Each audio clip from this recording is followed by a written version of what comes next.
What's up, folks? It's your buddy Fatalroadie. Today we're going to be reviewing the movie Avengers Endgame. This is a movie directed by Anthony and Joe Russo and stars Chris Evans, Robert Downey Jr., Scarlett Johansson, Chris Hemsworth, and many others, and is a culmination of the Avengers series and Marvel Cinematic Universe spanning 11 years. Before I get into this movie, this will be a no-spoiler review. Through most superhero movies, the priority is given to action first and drama second. In Endgame, it feels like they switched it up to where drama is the forefront to the action. There are some scenes in this movie where there's a little bit of fan service, but not really in a bad way. The first two acts in this movie have a more somber tone as the protagonists deal with the events of Infinity War. The script by Marcus and McFeely was strong as they developed the characters very well and they peppered in quite a bit of humor and I liked it. The character and storylines weaved very well together and damn near almost seamlessly. This is a very long movie clocking in at 3 hours, but it needed to be for what they were doing. It was almost like you were getting two movies in one. The directors took a lot of chances in this movie and it paid off in spades. The movie score in Endgame was incredible and in some scenes it gave me chills.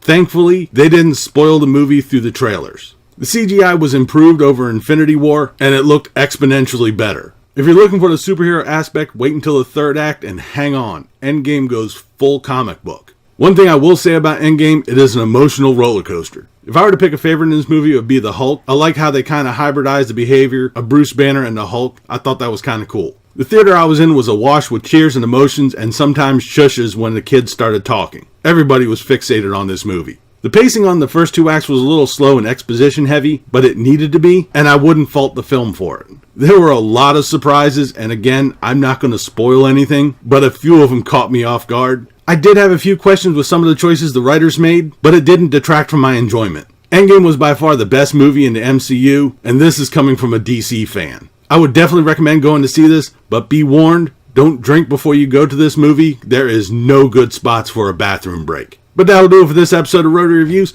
Leave a comment down below if you saw Endgame, what you thought about it, or what you thought about this video. If you liked it, please give me a thumbs up. Don't forget to share and subscribe. I've been Fatalroadie. You've been awesome. Thank you very much for watching. And remember, if it's too loud, you're too old.